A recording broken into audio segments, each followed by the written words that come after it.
à venir sur la scène. Donc la prochaine table ronde porte sur le développement et le renforcement des trames écologiques avec les pratiques de gestion écologique. Donc la gestion écologique intègre pleinement la préservation de la biodiversité. À travers cette approche, elle peut contribuer au développement et au renforcement des trames écologiques. Les sites labellisés peuvent ainsi présenter un fort intérêt écologique et, dans certains cas, devenir de véritables réservoirs de biodiversité. Donc cela est d'autant plus marqué lorsqu'ils sont connectés à d'autres sites d'intérêt, jouant alors un rôle essentiel dans la mise en place de corridors écologiques urbains. Cette notion de trame souligne aussi l'importance de la mobilisation collective pour assurer la cohérence et la pérennité de ces continuités écologiques. Et le label Écojardin peut donc représenter un levier essentiel dans une réflexion plus globale, intégrant les trames écologiques à l'échelle du territoire. Donc les sites présentés aujourd'hui intègrent cette réflexion. Il s'agit donc du parc technologique de la Porte des Alpes qui sera représenté par la métropole de Lyon et également du cimetière Pignou de la ville de Bourges. Et enfin, la ville de Dijon partagera son retour d'expérience sur l'engagement collectif des gestionnaires et sur l'accompagnement des sites privés dans le cadre de la labellisation. Donc pour en témoigner, on accueille donc aujourd'hui Philippe Baron, chef de service Arbres et Fleuves à la métropole de Lyon, Romain Tissier, technicien responsable de secteur espaces et verts à la ville de Bourges, et enfin Marinine Barré, directrice adjointe biodiversité au jardin de l'Arquebuse de la ville de Dijon. Merci. Donc, je vais vous présenter la gestion du parc Porte des Alpes technologique dans l'Est lyonnais, qui se situe au sein de la métropole de Lyon. Donc, c'est un parc qui se situe plutôt dans l'Est lyonnais. Vous avez sur la gauche de l'écran les fleuves représentés en noir et entourés d'un cercle, la localisation du parc technologique. C'est un parc qui s'inscrit dans les corridors et les réserves écologiques. Vous avez encadré en rouge toutes les ENS qui entourent le parc technologique. Et puis sur la photo de droite, vous avez un peu plus de détails sur le parc qui est un parc labellisé Écojardin, un des 3 parcs labellisés Écojardin de la métropole de Lyon. Sur la gauche, vous voyez ce qui est un autre parc en vert, c'est le parc de Paris qui est aussi labellisé Écojardin avec en son sein un hippodrome. Et tout ce que je vais vous présenter a été aménagé sur des espaces qui étaient autrefois cultivés. Donc, une forêt qui a été plantée et tous les espaces verts qui ont été aménagés. Donc, voici la carte du site. La forêt sur la gauche fait à peu près une 30aine d'hectares. Vous avez 3 lacs qui font au total 4 hectares et ces lacs ont une histoire un peu particulière que je tiens à souligner puisque vu l'imperméabilisation du site, les calculs ont montré que le réseau d'assainissement qui a été évoqué ce matin ne pouvait pas recueillir l'ensemble de l'eau pluviale et donc il a été décidé à l'époque, le parc a été aménagé dans les années 90, conçu à la fin des années 90, au début des années 90, réalisé entre 95 et 2005. Il a été décidé de mettre au sein du parc un système de noues qui collecte les eaux pluviales et qui dirige cette eau pluviale vers les lacs qui tamponnent les orages et ensuite cette eau est dirigée vers un bassin d'infiltration pour rejoindre la nappe phréatique. Et cette contrainte, en fait la richesse du parc, puisque ces 4 hectares sont source de biodiversité, puisque c'est, d'après ce que nous disent les associations naturalistes, la plus grande roselière du Rhône. C'est un espace sur 4 hectares où on retrouve la quasi-totalité des libellules présentes dans le Rhône. Et donc, c'est quelque chose de primordial dans la richesse écologique du site. Alors, ce site, moi, ça fait pratiquement 20 ans que je suis la gestion de ce site qui est passé à la gestion différenciée zéro pesticide dès 2005, donc plus de 20 ans. Et puis, après mon arrivée, moi, je me suis fait la réflexion, c'est très bien de faire de la gestion différenciée, mais à quoi ça sert? Et donc, on a commencé les inventaires avec les associations naturalistes pour passer une gestion écologique en lien avec le développement du site. Alors, ce site s'inscrit dans la politique globale de gestion écologique de la métropole où on a, pour ce mandat-là, mis en place un plan pollinisateur, donc avec un guide de gestion et d'aménagement en faveur des insectes pollinisateurs. C'était un des points forts de la politique mise en place. Mais en plus de ce bilan, de ce guide de gestion et d'aménagement, On a donné quelques règles simples sur les entretiens. Alors, les dates sont adaptées forcément au contexte lyonnais, donc pas de fauche avant le 15 juin. On essaye d'encourager les gens à faucher à une hauteur de 15 cm. Et pour les tontes, on essaye de viser 8 à 10 cm. Ces chiffres-là ont été mis dans les deux guides, la guide de gestion et d'aménagement et puis le guide sur les insectes pollinisateurs. Alors, nous, on a forcément, sur ce site, on a différentes particularités. Hein. On a le site en totalité fait 140 hectares. On gère 4 hectares de lacs, comme je l'ai dit tout à l'heure, environ une trentaine d'hectares d'espaces verts et puis une forêt qui fait un peu moins de 30 hectares. Donc, on essaye de diversifier les espaces avec des prairies florides et des zones en tonte et en fauche. Et même en bas à droite, vous voyez qu'une des parties est encore cultivée, enfin fauchée par l'agriculteur qui était autrefois exploitant de cette zone et donc avec des fauches qui vont alimenter son bétail puisqu'il est encore fermier sur la ville. Donc on essaye dans cette gestion différenciée de souligner ou de marquer la différence, vous le verrez sur la diapo d'après. Et puis aussi on a un travail sur tout ce qui est rémanent depuis très très longtemps, hein, depuis 2005, l'ensemble des fauches ou des coupes sur le parc sont gérées en interne, réincorporées dans les espaces, soit laissées sur place comme vous le voyez, soit quand on fait de la fauche ou de la tonte en mulching, soit exportées dans une zone d'attente et on refait notre compost pour le réincorporer dans les espaces. Ces éléments de soulignement ou de marquage de la gestion différenciée, c'est dans un site où il y a pratiquement 5000 employés qui travaillent. Donc, on essaye de faire comprendre que non, l'espace n'est pas laissé à l'abandon. Il a évolué, hein, forcément. Les modes de gestion ont évolué en 20 ans. Effectivement, il y a 20 ans, on m'appelait dès que l'herbe était beige pendant l'été. Ça, on l'a évoqué tout à l'heure. Maintenant, on désherbait avec toutes les techniques alternatives qu'on a pu trouver au gré des modes, nos espaces ensablés. Aujourd'hui, on les entretient plus puisque la fréquentation du site permet de limiter la progression de l'engazonnement de ces espaces-là. Et par contre, on essaye de souligner par des tontes régulières les espaces qu'on laisse en fauche, comme vous le voyez, ou de préserver des espaces de régénération par différents types de clôtures. On essaye aussi de rajouter quelques panneaux de communication pour expliquer ce que l'on fait. Aussi, on travaille beaucoup sur la régénération naturelle. Alors, c'est des exemples qui ont été développés par les jardiniers du site. C'est un prestataire, hein, qui entretient le site depuis le début. C'est pas des travaux faits en régie, des prestataires qui ont changé. Mais quel que soit le prestataire, les équipes qui entretiennent ce parc sont mises à demeure sur le parc, et ce qui change beaucoup l'approche puisqu'ils se sentent vraiment investis de l'entretien. Ils connaissent les habitués qui arpentent les allées du parc. Et donc, du coup, ils ont mis au point cette technique tout à fait simple et sommaire de repérage des jeunes plants d'avenir avant de passer les outils de fauche ou les botteleuses pour les préserver.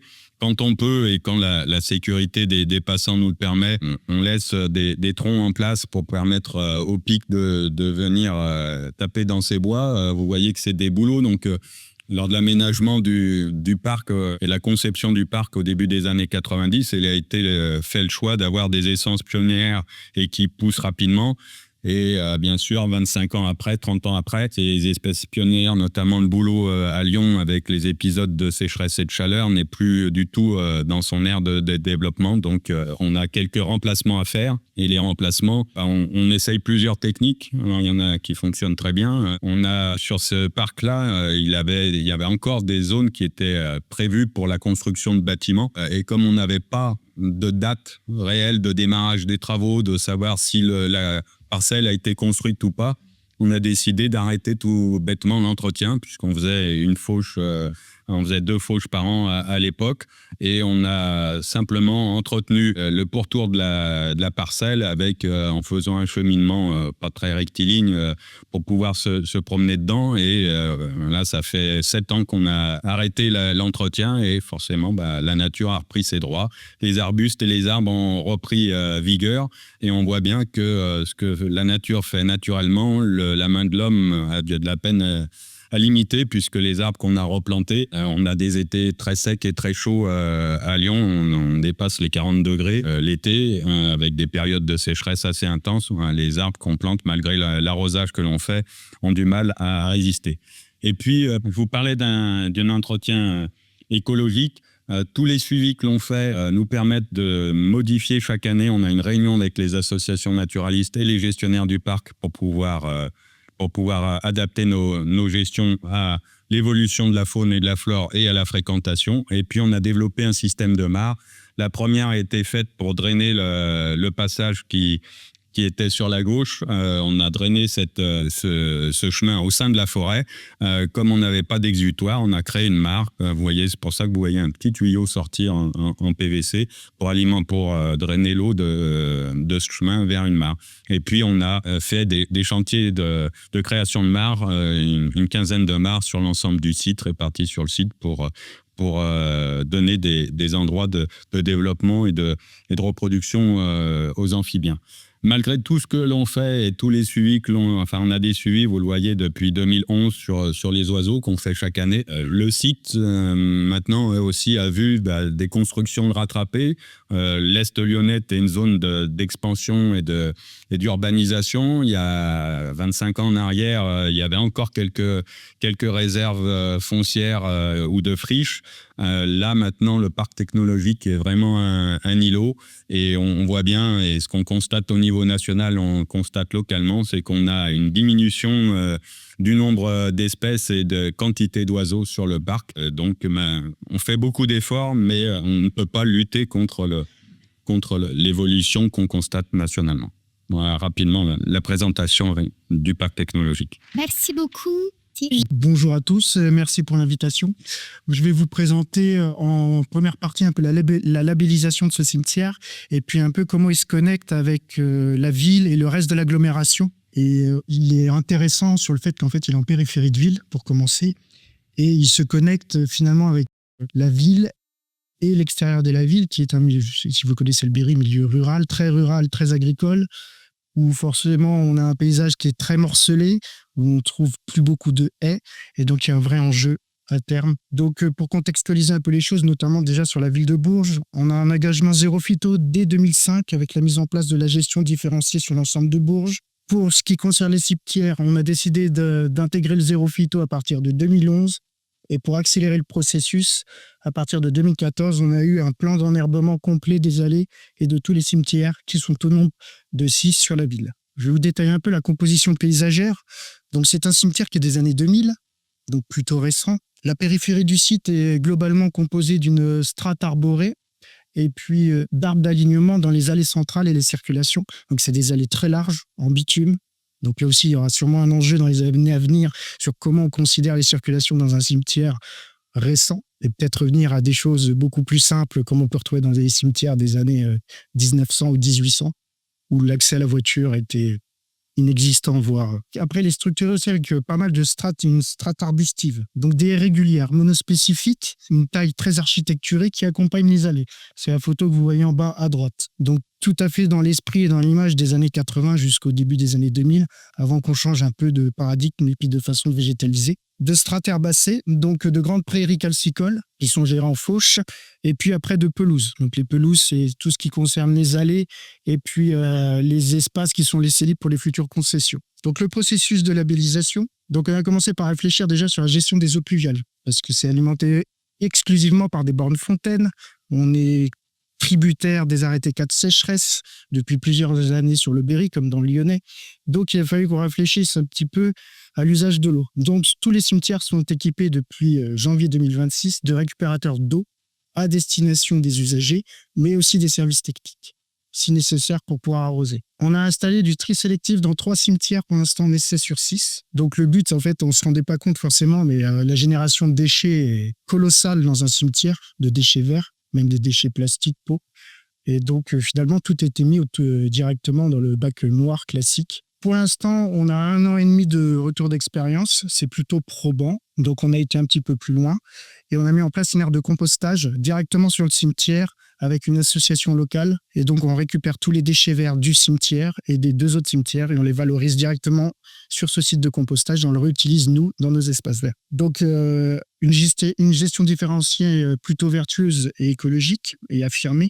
Donc, on a mis en place également 6 ruches qui sont tout de suite, donc vous voyez toute la partie sud du site qui est à proximité d'un champ agricole. Nous avons aussi planté des haies. Tous les déchets d'excavation et d'exhumation des cimetières sont apportés au cimetière Pignou. Donc on s'en sert de merlon pour reprofiler les pourtours du cimetière et on plante avec des végétaux issus du végétal local. Donc là voilà, le cimetière de 15 hectares, donc on a à peu près, on va dire un gros tiers qui est en zone de fauche tardive et le reste est en tonte 4 à 6 fois par an et plus régulièrement sur les allées et les intertombes. Donc on a fait un état zéro de la biodiversité, évidemment, qui a été fait l'année dernière, ce qui nous a permis de voir l'état zéro avec les pratiques qu'on a actuellement et dans un deuxième temps, d'envisager le changement de pratique ou adapter un peu le curseur. Voilà. Donc, et après, affiner et améliorer la gestion. Donc, on est attaché à garder une certaine porosité sur nos clôtures pour laisser passer la faune. Donc, ça va jusque même à faire simplement des trous dans les murs d'enceinte pour laisser passer tout ce qui va être hérissons et rongeurs. Donc, à terme, on va remplacer toutes les clôtures parce qu'on a des vieilles clôtures en panneau béton, donc on va les remplacer par du grillage classique. On va accentuer la strate arborée et arbustive sur tout le pourtour du site pour que ça serve un peu de zone tampon avec le milieu urbain. Et donc, en changeant les clôtures dans un cimetière, on est obligé de masquer la vue depuis l'espace public. Donc, si on change les clôtures et qu'on a des clôtures grillagées avec une certaine porosité, on va être obligé de planter assez densément, donc un ourlet forestier, pour pouvoir avoir une barrière visuelle entre l'espace public et le cimetière. Pour conforter tout ça, bien évidemment, on va continuer les inventaires. On a fait un inventaire à l'état zéro, mais il nous paraît intéressant d'en faire un tous les 3 à 5 ans, selon comment la dynamique du site va évoluer. Donc, on parle du cimetière. Donc, vous voyez, il est localisé. Mais pour aller plus loin, pour accentuer et préserver les continuités écologiques, il paraît important déjà de repérer l'existant. Il faut savoir qu'à Bourges, c'est tout en haut à gauche, on a des marais classés qui sont en ortillonnage, un peu à la façon des marais d'Amiens. On a des zones plutôt pavillonnaires et résidentielles. Et puis après, on a une grande étendue agricole où finalement on ne devine pas vraiment une continuité écologique entre ces espaces-là, le cimetière qui est un peu la zone tampon, avant le milieu. Mais on en a une qui est plutôt intéressante, c'est la DGA, donc la Direction Générale de l'Armement. Donc comme quoi, même en temps un peu compliqué, ils sont assez intéressants, puisque c'est une zone protégée qui n'est pas urbanisée, et donc qui est aussi en gestion extensive. Donc on a quand même un semblant de corridor qui se dessine. Donc maintenant qu'on parle de ça, on va un petit peu se concentrer sur notamment la refonte de notre PLUI, qui vise en fait à affirmer la trame verte à l'échelle de l'agglomération. Donc sur le domaine public par le classement massif de zones en zone naturelle, l'obligation pour les riverains de végétalisation à hauteur de 20% de la surface de leur terrain, la plantation d'au moins un arbre tous les 200 mètres carrés, aussi pour les riverains, et l'abattage qui est prohibé sur les arbres qui ont été classés aussi bien sur le domaine public que privé, sauf pour raisons sanitaires ou sécuritaires. Par contre, ils sont dans l'obligation de le remplacer. Des efforts également sur la trame noire, où on réduit l'intensité lumineuse et extinction de l'éclairage urbain, souvent entre 23h et 5h, dans toutes les zones résidentielles. Donc, il nous permet aussi d'avoir une continuité sur la trame noire. Et donc, à l'échelle de l'agglomération et du territoire aussi, parce que finalement, pour qu'il y ait une émulation, il y a nous, gestionnaires, il y a la ville, il y a les citoyens, mais il y a aussi le monde agricole, surtout nous dans le Berry. Donc, pour favoriser l'agroforesterie, l'agglomération a signé un partenariat avec la Chambre d'agriculture, où il y a des opérations plantons le décor visant à replanter massivement des haies sur les parcelles agricoles. Et donc, nous, on sert aussi d'appui technique et un peu de relais auprès des agriculteurs afin d'accélérer le processus. On a donc décliné aussi un plan trame verte, bleue, noire et brune qui vise à cartographier l'ensemble des éléments paysagers de Bourges au Plus, une première à l'échelle de l'agglomération parce qu'on a le travail en 2021. Donc là, pour l'instant, encore dans la collecte d'informations, mais à partir de cette année, on va pouvoir commencer à décliner des actions. Donc ça vise à mettre des protections réglementaires sur tous les corridors qui ont été identifiés pour empêcher leur disparition lors de travaux, par exemple. Des actions pour aider les acteurs du territoire, communes, agriculteurs, citoyens, entreprises, à créer de nouveaux corridors, plantation de haies, création d'espaces boisés, bandes enherbées le long des cours d'eau, et également consulter les citoyens sur tous les projets structurants et les accompagner très personnellement sur leurs parcelles. Parce qu'on ne peut pas non plus imposer des choses dans un pays, lui, sans derrière avoir un accompagnement assez fin avec chacun. Je vous remercie. Merci beaucoup. Et du coup, pour les DES. Oui. Bonjour à toutes et à tous. Merci pour nous laisser ce temps de présentation. Je vais présenter, je me fais le relais en fait de tous les collègues et partenaires de la ville de Dijon sur ce projet collectif. Donc, j'espère que je vais garder vraiment l'initiative de toute l'image de ce projet-là et être le plus près possible de tout ce qui a pu se passer. Donc, je vais continuer. Alors, sur le territoire de Dijon, donc c'est un projet qui est qui a commencé il y a de nombreuses années. On a commencé en 2014. Donc, la ville s'est engagée dans la démarche à cette période-là. On a pu labelliser plutôt les espaces qui étaient des espaces remarquables ou des espaces qui étaient des zones de ressources vraiment de biodiversité. Entre autres, donc le premier site qui a été labellisé, c'est le jardin de l'Arquebuse, sur le site de la ville en 2014. Et ensuite, il y a eu les Combes, qui sont déjà 400 hectares. Donc, ça nous fait une belle superficie en fait, d'espace public labellisé. Et d'autres sites importants pour nous qui sont autour d'un lac, le lac Kyr ou encore d'autres parcs et un des cimetières de la ville. Donc, quand vous regardez un petit peu la carte, vous avez sur la gauche la métropole avec ses 23 communes. Et sur la droite, une carte qui représente le zoom sur la ville de Dijon, avec en vert plutôt en vert, ce sont déjà les zones labellisées d'ici jusqu'à 2023, et en bleu, des potentiels avec des espaces verts encore de la ville. Et en fait, on se rend compte qu'effectivement, en termes de corridors et de trames vertes, quand on part de l'ouest vers l'est, vous avez toute la partie des Combes sur l'ouest, avec une pénétrante avec le lac qui rentre dans la ville. Et pour nous, du coup, c'est l'engagement de se dire comment on fait pour avancer sur cette trame verte, la développer et améliorer la gestion écologique. Et effectivement, jusqu'à 2023, du coup, on était autour de 63% d'espaces publics qui ont été labellisés, avec aussi deux sites en zone privée. En 2023, en fait, il y a eu un engagement de poursuite en fait de ce label éco-jardin et un peu lui redonner un deuxième souffle avec du coup la poursuite de la labellisation sur les sites qui sont des sites de la ville, donc de pouvoir aller sur des espaces qui sont un peu plus petits, qui sont au sein des quartiers, d'essayer de travailler aussi sur cette stratégie à l'échelle plus locale. Et puis effectivement l'ambition de sensibiliser d'autres partenaires parce qu'en fait la gestion écologique et les trains vertes, c'est un continuum. Mais c'est pas juste une histoire de propriétaires et de gestionnaires. Donc l'idée, c'est de pouvoir aller au-delà en fait des sites de la ville et de pouvoir aller voir les différents partenaires qui ont des espaces verts pour voir leur ambition, leur envie en fait de pouvoir labelliser leur site. On nous a eu un cadre structurant en 2024 avec le vote du plan climat et biodiversité sur 2024-2030, où l'ambition est vraiment de mettre au même niveau les deux gros enjeux qui sont le changement climatique et l'effondrement de la biodiversité, et d'avoir vraiment un plan d'action qui soit systémique sur ces deux grands enjeux-là. Et donc autour de l'atténuation de nos pressions, le fait de pouvoir s'adapter à un environnement qui change, et puis tout le volet coopératif qui est vraiment mis en avant avec ce que je vous disais tout à l'heure, le fait d'aller effectivement au-delà du territoire de la ville et de se dire on va vraiment voir les partenaires du territoire et les différents acteurs. On a aussi été reconnu territoire engagé pour la nature au niveau des deux collectivités, donc ville et métropole. Donc aujourd'hui, les deux collectivités du coup avancent ensemble pour pouvoir aussi être en lien avec ce grand projet qui est le plan climat et biodiversité qui lui est à l'échelle métropolitaine. Pour mettre en œuvre en fait cette politique de biodiversité, on est la direction de biodiversité Jardin de l'Arquebuse. Donc en fait au sein de notre structure, on est 37 agents et on a donc en charge la mise en place de cette politique à l'échelle métropolitaine. Et on est aussi un site qui est un site de 5 hectares, qui est un jardin classé monument historique et donc a été le premier labellisé dans l'histoire de la ville de Dijon, qui dispose du coup d'un muséum d'histoire naturelle, d'un jardin botanique et d'un planétarium. Donc ça se veut être le lieu en fait de décryptage de toutes les questions autour des sciences de la nature, de pouvoir fournir à chacun un peu des éléments, des questionnements pour pouvoir devenir à chacun à son niveau en fait acteur de la biodiversité. Donc, on y mène des événements, des expositions temporaires, des expositions permanentes, beaucoup de médiation scientifique avec notre équipe de médiateurs.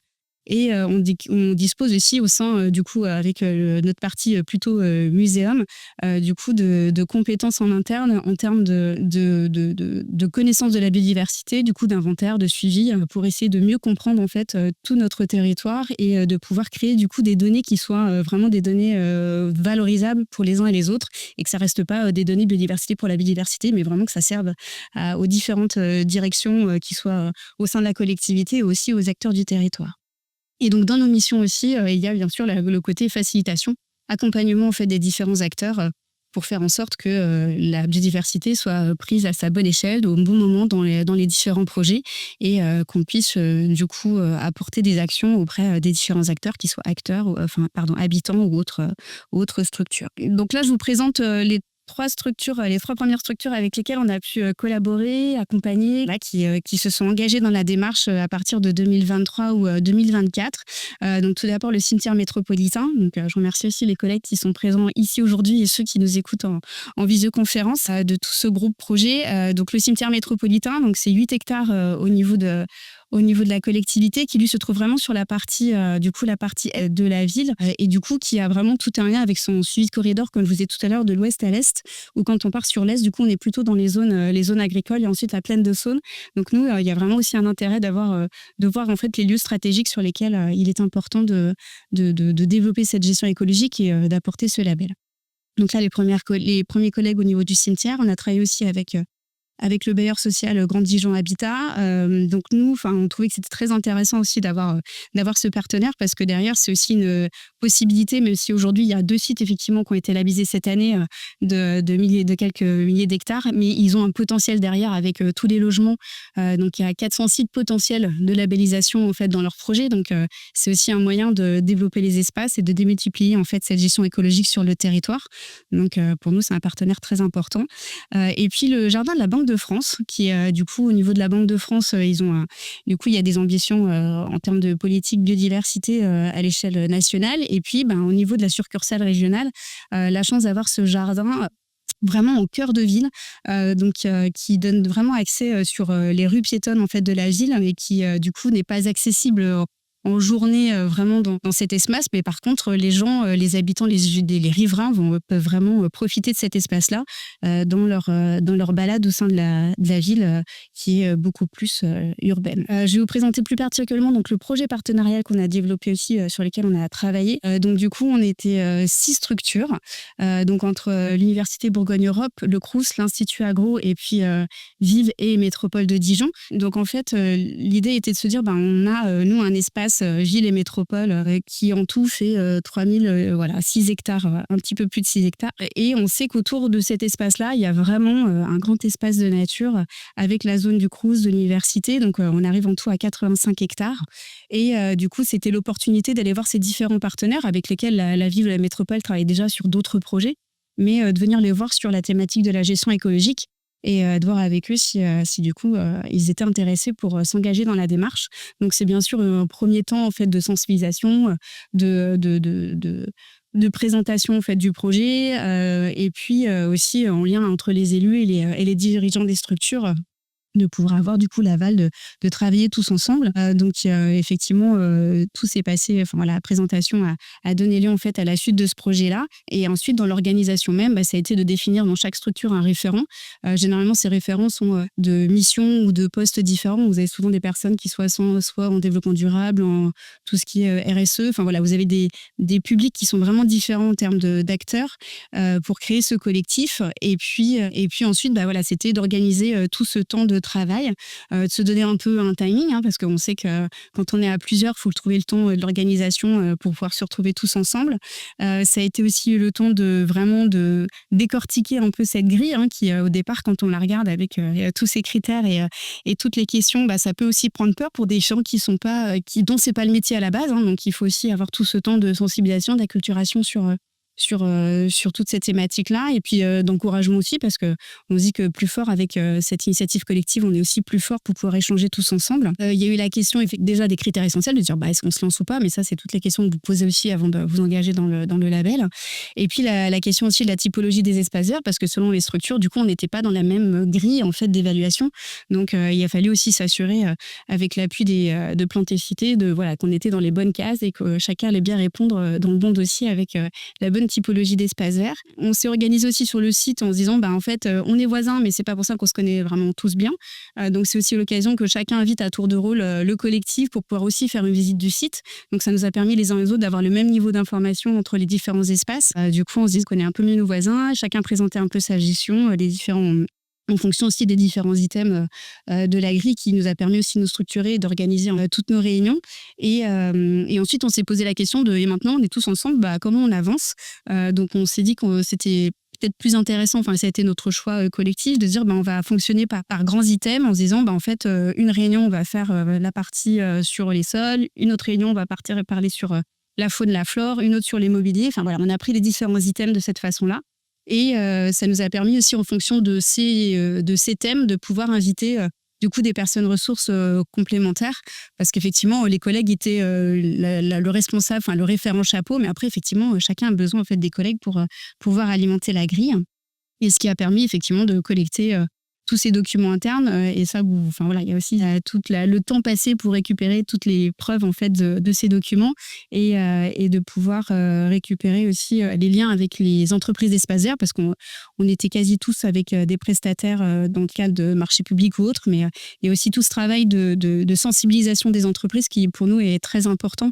C'est-à-dire qu'on a aussi tout ce réseau d'acteurs sur le territoire, et que c'est intéressant de pouvoir les sensibiliser à la démarche, autant le propriétaire qu'effectivement les différents gestionnaires, et de pouvoir récupérer du coup toutes les informations qui sont pas toujours formalisées. Donc il y a aussi tout ce travail-là de dire les uns les autres, on a des fois les informations dans la tête ou les uns les autres, mais du coup il faut faire ce temps de formalisation qui peut être un peu long aussi pour mener à bien tout le projet. Ensuite, il a fallu, c'était la phase de l'audit. Donc, tout ça, on l'a aussi préparé, parce que quand vous êtes sur un site où il y a différents acteurs, une cartographie qui peut paraître un peu compliquée, on a passé du temps sur la cartographie aussi, parce qu'en fonction des délégations de services publics, des fois des rétrocessions pas effectuées, il y a eu des travaux quand même avec le passage du tram sur ces espaces-là. Donc voilà, ça a été tout un travail aussi de se dire comment on stabilise en fait la cartographie de notre lieu d'audit. Et donc du coup, on a préparé cet audit aussi en ayant un temps de travail avec l'auditrice en amont. On a eu la chance d'avoir tous la même, pour pouvoir lui présenter déjà en amont un peu l'espace, comment on était tous organisés pour que le jour de l'audit, ce soit aussi un peu plus simple pour elle pour organiser sa visite. Et on a aussi travaillé là-dessus pour faciliter tous ces échanges, avec un petit temps convivial, effectivement, pour que tout le monde puisse aussi se présenter et montrer vraiment tout ce travail collectif. La partie de la valorisation, donc une fois qu'on a eu la chance tous d'être labellisés, c'était d'organiser une conférence de presse et une balade presse aussi, pour que du coup on puisse aussi revisiter les différents lieux les uns après les autres, et que chacun puisse prendre la parole pour présenter en fait la gestion écologique qui était mise en œuvre. Et pour finir, vous dire que c'est à la fin en soi, en fait, le label Éco-Jardin, ça, pour nous, c'est plutôt le démarrage de quelque chose. Ça a été le fait déjà de tous apprendre à se connaître, à travailler ensemble, à apprendre à travailler ensemble. Et ça a permis aussi, à la base de cet audit, de voir effectivement les points améliorés et sur lesquels on était collectivement, on devait s'améliorer.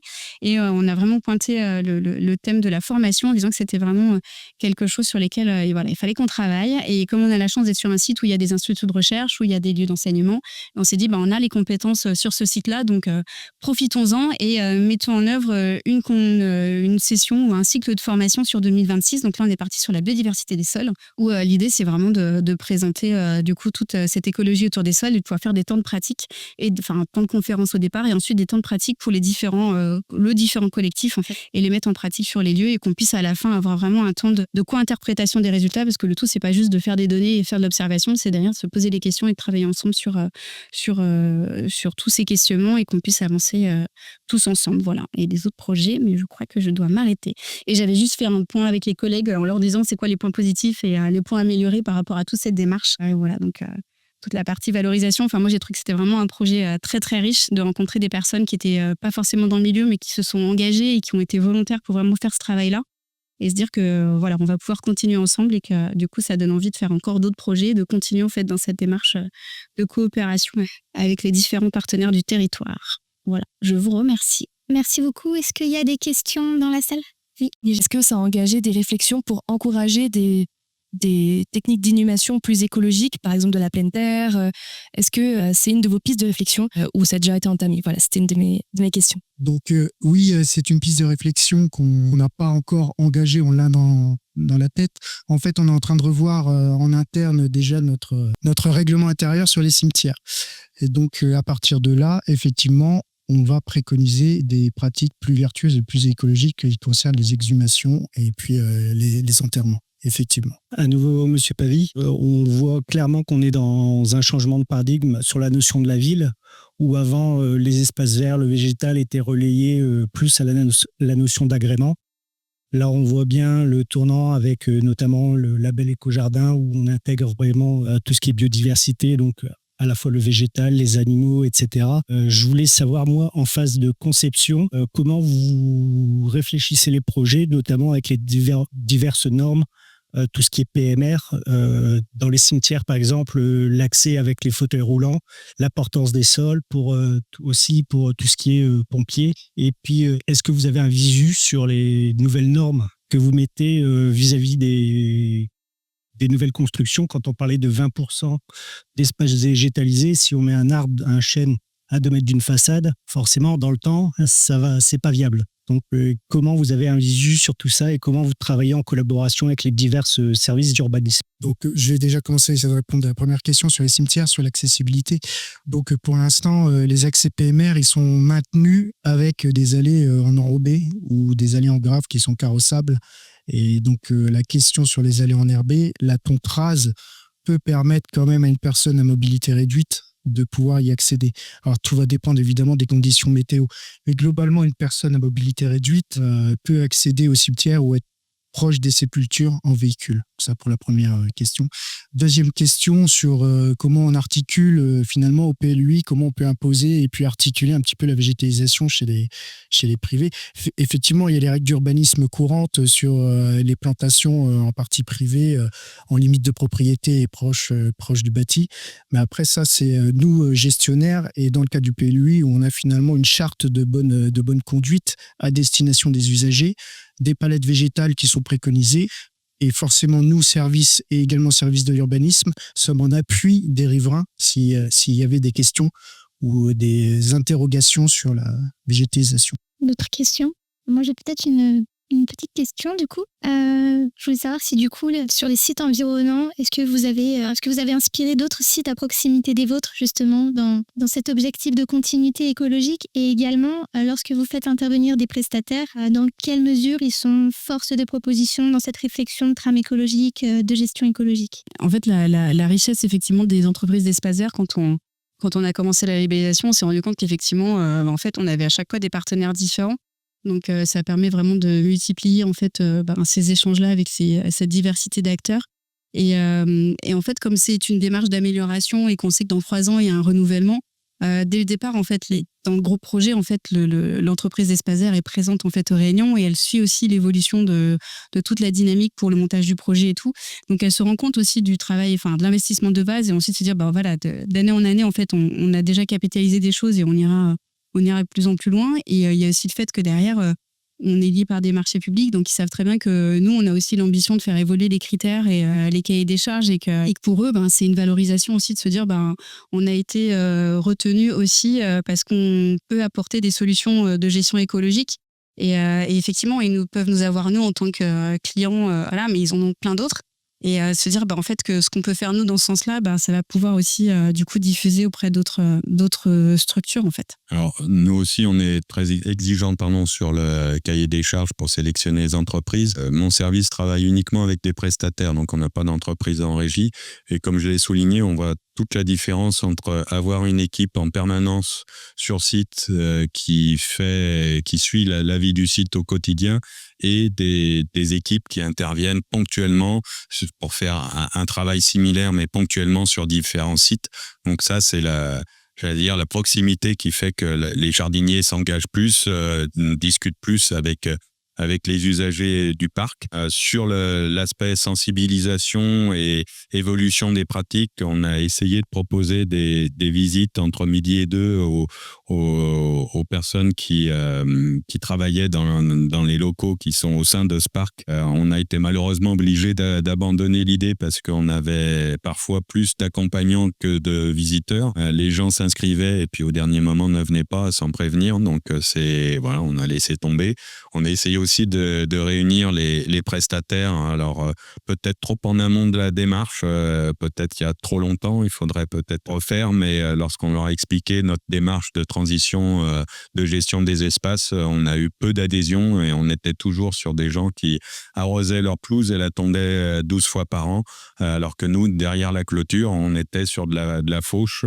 Donc effectivement, peut-être reprendre notre bâton de pèlerin pour faire évoluer les mentalités, et peut-être que maintenant, ils sont plus réceptifs qu'il y a une dizaine d'années. Donc, je vais compléter un peu. Pour notre part, sur Bourges, on va dire que 80%, tout est géré en régie. Donc, on a très peu de prestataires extérieurs qui interviennent, mis à part des entreprises d'insertion locale qui sont très, très au fait depuis des années des pratiques écologiques, parce que ça fait déjà quand même une bonne quinzaine d'années qu'on met en place ces pratiques, et on travaille toujours avec les mêmes entreprises d'insertion depuis plus de 10 ans. Donc, ils sont tout à fait formés et alertes pour ce genre de choses. Pour ce qui est après des émulations autour des sites, alors sur le cimetière Pinault, on n'en a pas forcément. C'est un site jeune qui vient d'être labellisé. Et puis, je pense que dans l'imaginaire, on ne s'imagine pas qu'on va trouver un intérêt à aller visiter un cimetière et puis voir un intérêt écologique en tant que tel.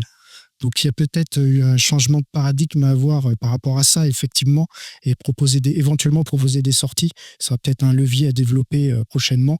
Par contre, sur d'autres sites, parce qu'on a quand même des sites espaces naturels sensibles qui sont importants, on en a 2. Donc là, par contre, il y a de vraies émulations, et quand on propose des sorties ou qu'on fait venir des prestataires, ils sont tout à fait alertes et très intéressés. Oui, je me permets juste pour nos participants à distance, donc deux questions. Une première, sur quels sont les partenaires auxquels vous faites appel pour diagnostiquer, identifier les trames écologiques au sein de vos espaces labellisés et leur connexion aux trames à plus grande échelle. Donc ça, c'était la première question. Et une deuxième, sur quels sont les outils envisagés ou mis en place pour évaluer la bonne fonctionnalité des trames suite au mode de gestion mis en place. Les partenaires, c'est les associations naturalistes qui sont connues un peu partout, qui ont des antennes locales. On fait aussi, sur les corridors écologiques, appel à des bureaux d'études spécialisés au niveau de la métropole. Et comme je le disais, effectivement, nous, sur le parc, alors sur les corridors et sur les ENS, c'est une gestion beaucoup plus complexe au sein de la métropole. J'aurais pas assez de temps pour vous décrire la complexité de la gestion, mais le parc que je vous ai présenté, comme je vous l'ai dit, on refait un point avec tous les intervenants qui ont fait les audits, ou les relevés faune-flore, et les gestionnaires, pour voir en fonction de la fréquentation du site, du développement ou pas des espaces, quelles sont nos modalités à prendre en compte ou à faire évoluer secteur par secteur. On a bien sûr, comme tout le monde, une trame avec des plans, etc., mais qu'on fait vivre et évoluer chaque année. Oui, c'est aussi, il y a aussi ce cadre-là. Et nous, sur la partie Dijon, en fait, au sein de notre direction, on a des entomologistes, botanistes, donc on peut aussi du coup on fait des inventaires et des suivis au niveau interne, et on fait appel effectivement après à des prestataires plus experts quand on veut faire des démarches plus globales. Et donc du coup, oui, on a ces suivis-là et ces inventaires à l'échelle vraiment de la métropole pour les expertises. Et après, il y a aussi l'appui pour nous des sciences participatives. Donc Martin en parlera tout à l'heure, mais en fait, on est relais local donc de Viginature. Et l'objectif, c'est aussi de se dire, tous ces programmes de sciences participatives, ça permet aussi d'avoir des acteurs du territoire qui se mobilisent aussi, tout en n'étant pas chercheurs, scientifiques, experts, naturalistes, et de se dire qu'on peut aussi les embarquer dans cette démarche-là. Donc c'est un peu l'ambition qu'on a à partir de cette année, de voir au niveau des programmes, de choisir les bons programmes de sciences participatives, et que ça puisse être, en gros, que les sites éco-jardins soient aussi des sites sur lesquels on met en fait toute notre force pour améliorer notre connaissance sur ces sites, sur ces espaces-là. On parlait de ça dépend des collectivités, on parlait de régie, de prestataires. Qui dit prestataire dit marché public. Je voulais savoir comment vous intégrez les critères environnementaux dans vos appels d'offres, et à l'avenir, avec l'intelligence artificielle, on va avoir une uniformisation un petit peu de tout ce qui est mémoire technique. Comment vous allez, vous, ressentir la sensibilité des entreprises sur ces critères environnementaux? Nous, on fait évoluer à chaque renouvellement sur ces critères, que ce soit, alors au départ, c'était tout basique sur la gestion des déchets. Après, ça a été un fort enjeu sur le matériel et sur les pollutions. Maintenant, c'est sur la gestion de l'eau. On a aussi des questionnements sur les exemples que je vous ai montrés sur le fait qu'on ne passe pas une faucheuse tout bêtement dans un espace, mais que effectivement on a des techniques pour préserver la régénération.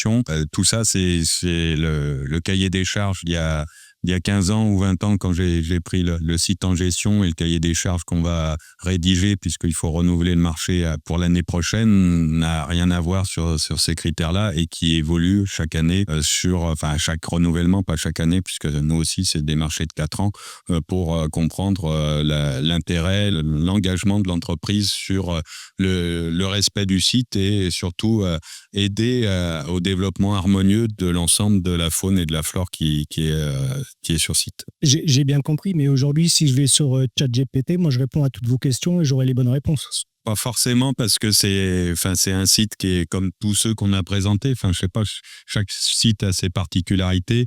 Il n'y a pas forcément beaucoup de production sur Internet pour alimenter sur le site en question. Et donc, c'est vraiment des questions qui sont adaptées sur le site, et pour prendre en compte les particularités du site.